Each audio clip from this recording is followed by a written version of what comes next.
Hello guys, welcome to my class. मैं फिर से एक नए वीडियो के साथ आपके सामने हूँ। गाइस, एक थोड़ी सी मिस्टेक हो गई है, उसके लिए मैं सॉरी कहना चाहती हूँ। इसके पहले वाला एक प्रीवियस वीडियो डल गया है, वो एक्चुअली है वो सिंगुलर प्लूरल पे, बट वो धोखे से मेरे से लिखा गया है एडजेक्टिव, है ना। तो प्लीज डोंट माइंड। अब एक चीज और ध्यान से बता रहे हैं कि आज हम यूजेस पढ़ेंगे, क्योंकि मैंने पहले प्रीवियस वीडियो में आपसे वादा किया था कि मैं तुरंत एक नया वीडियो लेके आ रही हूँ कि कहाँ एडजेक्टिव को हमको कैसे यूज करना है ना। यूजेस ऑफ एडजेक्टिव जैसे ईच हो गया, एवरी हो गया, फ्यू हो गया, लिटिल हो गया, निदर हो गया, इधर हो गया, इन सब चीजों को फ्यू हो गया, अ लिटिल हो गया, द लिटिल हो गया, इन सब चीजों को हम कैसे यूज करेंगे, क्योंकि अपने एडजेक्टिव प्रीवियस वीडियो में पढ़ चुके थे, तो हम इसको क्लियर करेंगे। क्योंकि जब तक हमको इसको यूज करना नहीं आएगा तब तक कि हम लिख भी नहीं पाएंगे और बोल भी नहीं पाएंगे कहाँ क्या बोलना है ना। तो बहुत छोटे से वीडियो में मैं इसको लेके आई और आई होप गाइस आपको समझ में आएगा, ठीक है।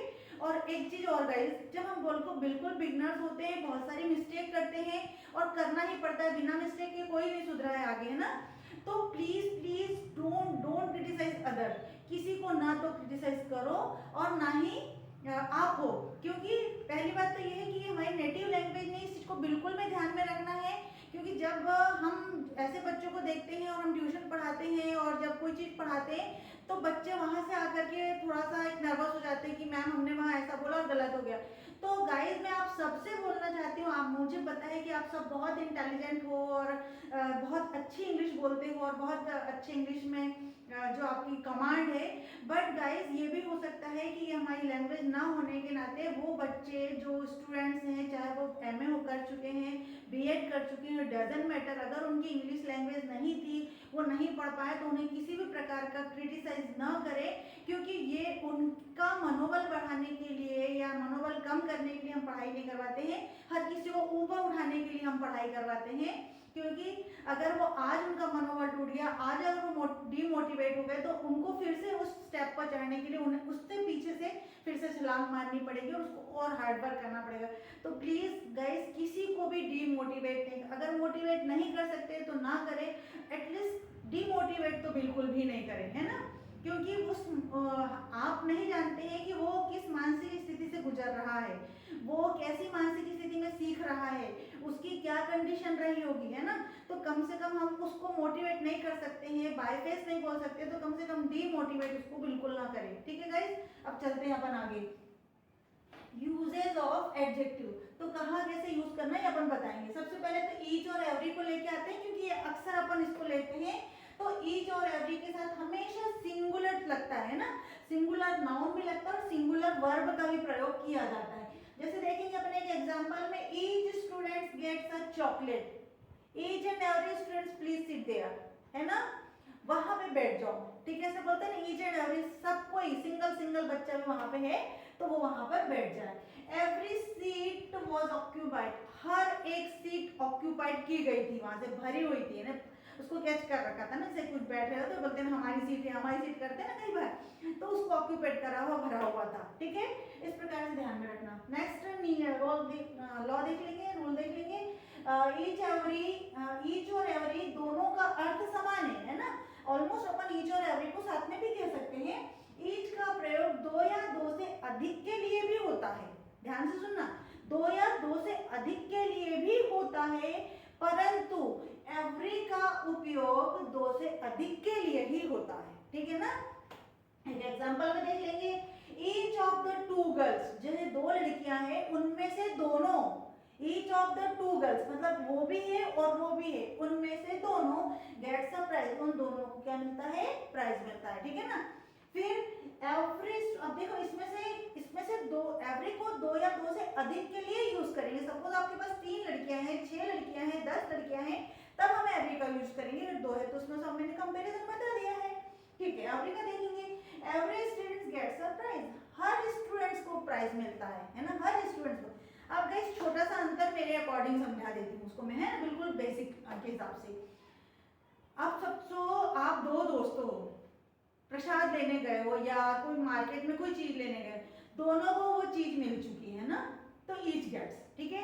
लेकिन अगर आपके पास 10 दोस्त थे, 10 के 10 लेने गए थे, कोई प्रसाद लेने गए थे, कोई चीज लेने गए थे।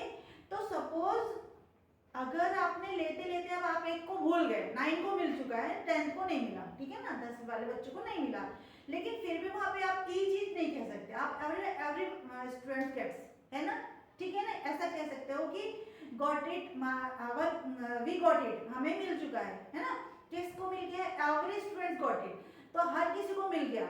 तो अब उसमें एक आध छूट भी गया तो चल गया, लेकिन ईच में क्या हो रहा है, हर किसी को मिल गया है, हर किसी को मिल गया है ना, तब इतना सा अंतर है गाइस, और कुछ ज्यादा अंतर नहीं है, ठीक है। अब देखेंगे एक एग्जांपल और देख लेंगे, एवरी सीट वाज टेकन, हर सीट ली गई थी, तो उसमें से एक आध छुट्टी भी होगी ना भाई, आपके इस कमरे में मेरे पास 40 बच्चे की क्लास है और ये मेरी स्ट्रेंथ है, ठीक है। अब इस 40 बच्चे में से मैं ये बोलूंगी कि 40 की 40 फुल हो गई है, ठीक है, एवरी सीट वाज टेकन, ले ली गई है, ठीक है। उसमें से हो सकता है किसी एक बच्चे ने बैग रख दिया हो, ले तो लिया है ना, लेकिन जब मैं ईच बोलूंगी 5 बॉयज वर देयर, वहां पे ईच नहीं होगा क्योंकि वो एक खाली पड़ा है ना, तो उसको आप देखें, अब ईच को कैसे यूज करेंगे, सपोज वहां पे एक बेंच है ना, उस बेंच में मैं 3 या 4 बच्चों को बिठाती हूँ, सपोज यहाँ पे आपके पास 40 बच्चे, तो मैं बोलूंगी हर बेंच पे 3 बच्चे बैठे ही हैं, 4 या 12, मतलब 120 स्टूडेंट्स इस रूम में बैठे होना चाहिए, है ना। हो सकता है इसमें से नहीं बैठे हैं, 110 ही है, तो वहां पे मैं एवरेज स्टूडेंट्स कम हियर, सब आ चुके, केम हियर, यहाँ पे आ चुके हैं, मैं ये बोलूंगी। लेकिन जब मैं पूछूंगी कि क्या ईच बेंच पर 3-3 बच्चे बैठे हैं, तो नहीं बैठे हैं ना, क्यों, क्योंकि मुझे ईच यानी हर एक बेंच पे 3 बच्चे चाहिए ही चाहिए, है ना। कैसे होगा देखेंगे, 5 boys were seated in each bench, 5 boys, एक बेंच पे कितने बच्चे बैठे हैं, 5, बिठाए गए थे 5 स्टूडेंट्स, 5 लड़के वर सीटेड, बैठे बिठाए गए थे ऑन ईच बेंच, मतलब हर एक बेंच पे बैठे हुए थे, हर एक बेंच पे, ठीक है। तो उसमें से एक आध अगर इधर का उधर होगा तो भी चल जाएगा, ठीक है, बस इतना सा अंतर, एक छोटा सा, अदरवाइज आप ईच और एवरी बोल रहे हैं तो भी कोई नुकसान नहीं है, जब धीरे धीरे बिगनर हो तो नहीं बोलोगे तो भी चल जाएगा, फिर जब धीरे से आप एडवांस की तरफ चलने लगते हैं, प्रो की तरफ चलने लगते हैं, तो वो तो करेक्शन अपने मन से फिर करने लगते हैं, ठीक है ना गाइस। चलिए आगे बढ़ेंगे, इधर ले लेंगे, निधर लेंगे, बोथ ले लेंगे और नन ऑफ एल्दो। मुझे लगता है गाइस ये सारे शब्द आपने सुने होंगे कहीं ना कहीं, अगर नहीं सुने तो अब सुन लीजिए। इधर ऐसी चीज होती है जो दोनों में से एक या दो, है ना, एक या दोनों हो सकता है, जैसे कि आई हैव 2 किड्स, तो मेरे पास 2 बच्चे हैं, बोथ आर सर्विस पर्सन, दोनों क्या कर रहे हैं, सर्विस पर्सन है, यानी कमा रहे हैं, उनमें से एक नहीं कमा रहा होता तो मैं क्या बोलती कि इधर मतलब इनमें से एक नहीं, ठीक है ना, इधर नहीं है, एक नहीं कर रहा है, एक नहीं सर्विस कर रहा है ना, ठीक है, ऐसे देखेंगे। लेकिन इधर में से दोनों में से एक या दोनों भी हो सकते हैं, देखो कैसे, एक एग्जांपल दे रही हूँ मैं, इसी एग्जांपल सबको समझाऊंगी तो बिल्कुल भी गलती नहीं होगी। Mister Sharma has 2 sons, Mister Sharma के 2 लड़के हैं, मिस्टर शर्मा के 2 लड़के हैं, यहाँ तक क्लियर हो गया, सबके 2 लड़के, ऐसा उसके भी 2 लड़के। इधर इज इन अमेरिका, उनमें से एक है इज, इनमें से एक जो है वो कहां पर है, अमेरिका में है, ठीक है, 2 में से एक जो है वो अमेरिका में है, ठीक है। मैंने क्या बोला था पहले कि मेरा एक बेटा सर्विस में है और एक सर्विस में नहीं है, ऐसे बोले, इधर is in not in service, यानी 2 हैं उसमें से एक नहीं है क्या, सर्विस में नहीं है, ठीक है ना, ऐसा हो सकता है। चलिए आगे बढ़ेंगे इधर, हाँ लेकिन हाँ एक चीज ध्यान रखना है कि इधर साइड इसका उपयोग उस स्थिति में होता है जब एक दूसरे का कॉम्प्लीमेंट्स होता है, जैसे कि हम एक ही बारे में बात करें ना कि ये हो रहा है, ये नहीं हो रहा है, ये है, वो नहीं, एक चेयर तो उसी के बारे में, जैसे रोड बता रही है, एक एग्जांपल और लिया मैंने, इधर साइड ऑफ द रोड, इधर साइड ऑफ द रोड, एक तरफ वाला रोड है ना, रोड तो है 2 तरफ होते हैं, एक इस तरफ और एक इस तरफ, इधर साइड ऑफ द रोड मतलब एक तरफ वाला रोड है ना, ठीक है। चलिए एक ही भाग का कॉम्प्लीमेंट होता है। अब निदर लेने गाइस 2 होते हैं सपोज, और दोनों में से नहीं होता, दोनों के दोनों नहीं होते हैं, जैसे यहाँ पे मैंने बताया कि भाई शर्मा जी के 2 बच्चे हैं और दोनों भी अमेरिका में नहीं है, तो हम क्या बोलेंगे, जैसे अपन नन ऑफ द बोलते हैं ना, वो भी बोलते हैं। और दोनों में से कोई नहीं, दोनों में से कोई नहीं। अभी चल रहे हैं नन पे भी अपन। Mister Sharma has 2 sons, neither is in America. दोनों में से कोई भी अमेरिका में नहीं है, नीदर इज इन, दोनों में से कोई नहीं अमेरिका में है, ठीक है ना। चलिए आगे बढ़ेंगे। बोथ, बोथ मतलब दोनों, ठीक है। अब सोच देखेंगे कि दोनों अमेरिका में है, ये भी हो सकते हैं। तो देखेंगे बोथ है दोनों। Mister Sharma has 2 sons, both are in America. दोनों के दोनों अमेरिका में है, ठीक है। यहाँ क्लियर हो गया। यहाँ में से दोनों में से एक नहीं था, इधर था एक था, यहाँ पे दोनों में से कोई नहीं था, और यहाँ पे दोनों ही अमेरिका में है, तो वहां पे बोथ है ना। जैसे 2 बच्चे वहां खड़े हैं और वो क्लास में नहीं आए हैं, तो बोले बेटा आप क्लास में क्यों नहीं आए हैं, तो दोनों एक दूसरे को दे रहे, हाँ दो, बोथ ऑफ, दोनों के लिए बात कर रही हूँ मैं, I am talking both of, दोनों के लिए बात कर रही हूँ मैं, ओके। बोथ आर कमिंग, दोनों आ रहे हैं इधर, बोथ आर कमिंग, वो दोनों आ रहे हैं। तो इस प्रकार हम बहुत छोटे छोटे सेंटेंस बना करके इसको सीखेंगे, ठीक है। चलिए आगे बढ़ेंगे। Mister Sharma has 2 sons, both are in America. दोनों के दोनों कहाँ पर है, अमेरिका में है। आगे देख लेंगे, नन को देख लेंगे। नन मतलब कोई भी नहीं, नन ऑफ देम। सबसे पहला एग्जांपल आपको गाइस वहां सीखना है जब आप 8वीं की क्लास में हो, जब आप 9वीं की क्लास में हो, जब 10th की क्लास में हो। आपने देखा होगा आपके पास 4 एमसीक्यूज आते हैं ना, 4 मल्टीपल चॉइस क्वेश्चन होते हैं ना, कि एक बड़ा दिया होता है, नन ऑफ देम, पहला ए बी सी और डी दिया रहता है। जैसे 3 में से अगर नहीं मिल रहा है अपने को, तो आप क्या लिख रहे हैं, नन ऑफ देम, मतलब उनमें से कोई भी नहीं, होता है ना कभी, इनमें से कोई भी नहीं, ठीक है गाइस। हिंदी साइडर है तो भी आप बहुत अच्छे से धीरे धीरे सीखो, और इंग्लिश साइडर है तो भी अगर आपको अच्छे से सीखना तो उसको बहुत ध्यान से सीखेंगे। नन, कोई भी नहीं, ठीक है। Mister Sharma has 2 sons, none is in America, कोई भी नहीं है अमेरिका में, ठीक है ना, कोई भी नहीं है। अब ऑल भी आता, ऑल होता है ना, सब लोग सारे के सारे यहाँ पे लोग हैं, ऑल। तो ऑल के लिए क्या होगा, मिस्टर शर्मा हैज 3 सन्स, यहाँ पे मैंने 3 कर दिए, 3 सन्स कर दिया, क्योंकि 2 के लिए तो एग्जांपल आप समझ गए होंगे। तो Mister Sharma has 3 sons, all are in America, सारे के सारे कहाँ पर है, अमेरिका में है, ठीक है ना। एक चीज ध्यान में रखना गाइस, सारे के सारे हैं तो एक से ज्यादा है, तो अपने ऑल के साथ क्या लाया, आर लगाया। और नन में क्या बोला था, नन ऑफ देम, उनमें से कोई भी नहीं, तो अपन ने क्या लगाया था, इज लगाया, तो उनमें से कोई भी नहीं, ठीक है। तो in all are in America, सब के सब अमेरिका में है। तो यहाँ पे गाइस मैं हमने क्या सीखा, एक और भी ले लेंगे, ईच और एवरी का यूज लेंगे, बहुत सिंपल में धीरे धीरे स्ट्रक्चर को आगे बढ़ाएंगे, उनके एग्जाम्पल के थ्रू समझेंगे। फिर हमने इधर, निदर, बोथ, नन और ऑल, ठीक है। इसके बाद में हम फ्यू लेके आते हैं और लिटिल लेके आते हैं, जब तक कि गाइस को नोट डाउन कर लेंगे, ठीक है। चलिए गाइस अब लिटिल और फ्यू के बारे में देख ले, दोनों को कंपैरिजन करते हुए देखते हैं अपन लिटिल कब यूज करते हैं और फ्यू कब यूज करते हैं ना। जब बिल्कुल अनकाउंटेबल की चीजों की बात हो जाएगी, कि नॉलेज हो जाएगा, लव हो जाएगा, हेट हो जाएगा, वाटर हो जाएगा, तब हम उसको लिटिल का यूज करेंगे, है ना।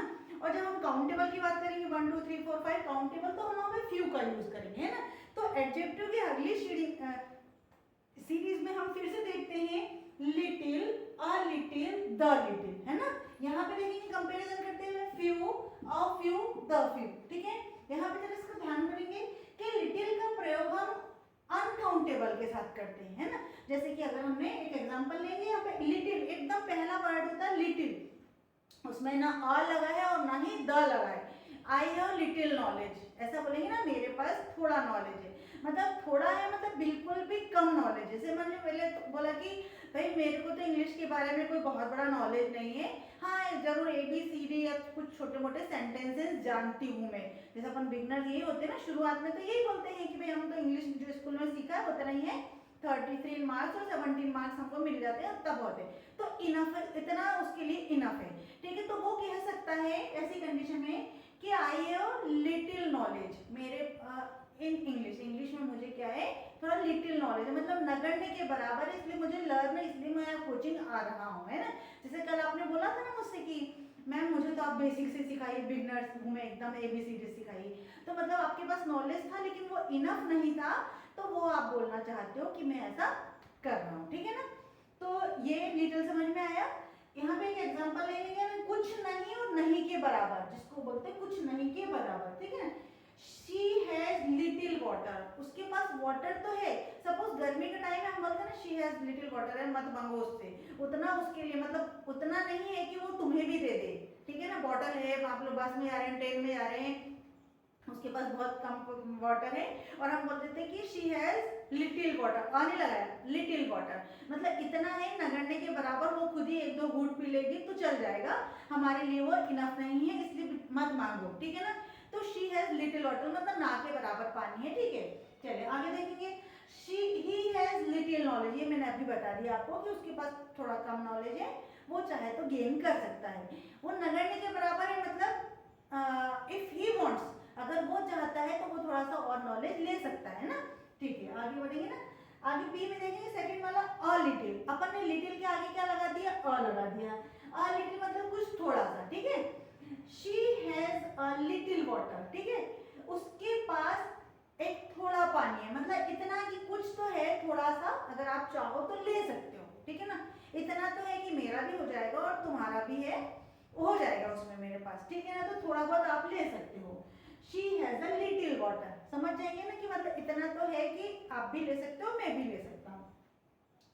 He has a little knowledge, ये भी मेरे पास इतना नॉलेज थोड़ा बहुत तो है कि मैं आपको ABCD आती है, सेंटेंस को फॉर्म कर सकता हूँ और कुछ थोड़ा सा समझ सकता हूँ जो आप बोल रहे हो हिंदी में, है ना।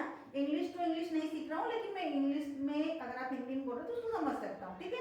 तो इसको अ लिटिल नॉलेज कहेंगे, ठीक है। अब यहाँ पे द लिटिल ले लेंगे, द लिटिल मतलब जो भी है वो सब कुछ है, थोड़ा सा तो है बट जो कुछ है वो सब यहीं पर है भैया, अब जो भी है वो आपके सामने है ना, ये बोलेंगे।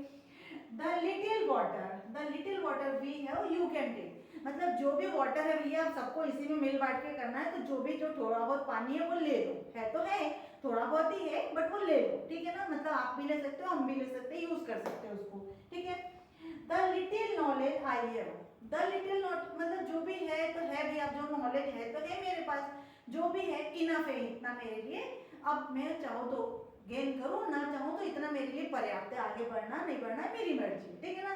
तो the little knowledge I have, the little knowledge मतलब इतना है कि जो भी है वो सब मेरे लिए है, इतना मेरे लिए पर्याप्त है ना, ठीक है। आगे बढ़ते हैं, अब अपन आते हैं अकाउंटेबल थिंग के लिए। ये तो अपना वाटर हो गया था, नॉलेज हो गया था, लॉ हो गया, लिटिल लॉ, लिटिल लॉ तो कोई करता नहीं, वैसे बहुत सारी लॉ करते हैं, है ना, ठीक है ना। अपने बच्चों से, अपनी फैमिली से, सबके साथ ऐसे ही प्यार करते हैं ना, और प्यार तो सबके साथ बांटना चाहिए, शेयर करना चाहिए, क्योंकि एक एनिमल भी चाहता है आपको प्यार का।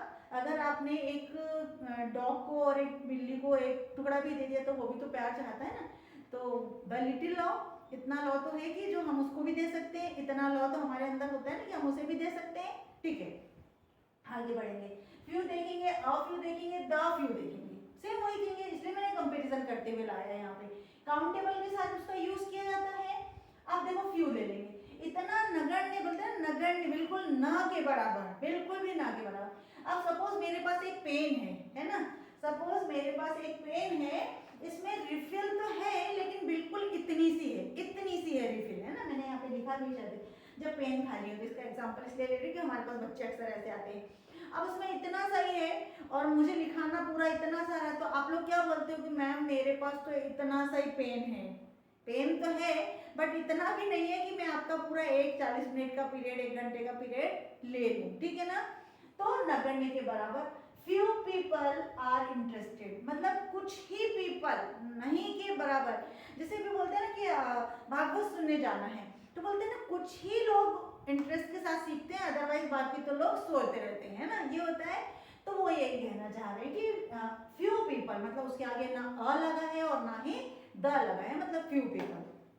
आगे देखेंगे, I have few pen, pen pen का उदाहरण बता दिया, मतलब भैया मैं ही नहीं लिख पा रहा हूँ तो तुम्हें क्या दूं, ऐसी कंडीशन होगी ना, यानी मुझे ही अपने लिखने के लिए किसी दूसरे से लेना पड़ेगा, ठीक है ना। चलिए अ फ्यू, अ लगा दिया है मतलब थोड़े से, इतने तो होंगे जो उसके लिए इनफ होंगे। A few person can write correct English, कुछ व्यक्ति ही ऐसे होते हैं जो थोड़े से जो करेक्ट इंग्लिश लिखते हैं, करेक्ट हिंदी लिखते हैं, बाकी तो पूरी क्लास में क्या होता है, कहीं ना कहीं चलते रहता है, इंग्लिश चल रही है, हिंदी चल रही है, कहीं आधा इंग्लिश कहीं आधा हिंदी चलता है, ठीक है ना। तो इस प्रकार से a few I have few pen, मेरे पास थोड़े पेन हैं, मतलब इतना तो थोड़ा सा पेन है। यू कैन टेक, तुम ले सकते हो अगर आप चाहो तो, एक है दो है मेरे पास, एक से मैं लिख लेता हूँ, एक से आप ले, a few pen, I have a few pen, ठीक है, मेरे पास कुछ पेन है जिससे आप लिख सकते हो, ठीक है, यानी मैं भी लिख लूँ और आप भी लिख लो। द फ्यू आ गया, जो कुछ भी है जो भी है भैया सब इसी में से बांटो और इसी से करो, ठीक है। अब इससे ज्यादा तो कोई ले नहीं सकते, शॉप में जा नहीं सकते अभी फिलहाल। द फ्यू, जो कुछ भी हो और थोड़ा सा, सबका सब वही है।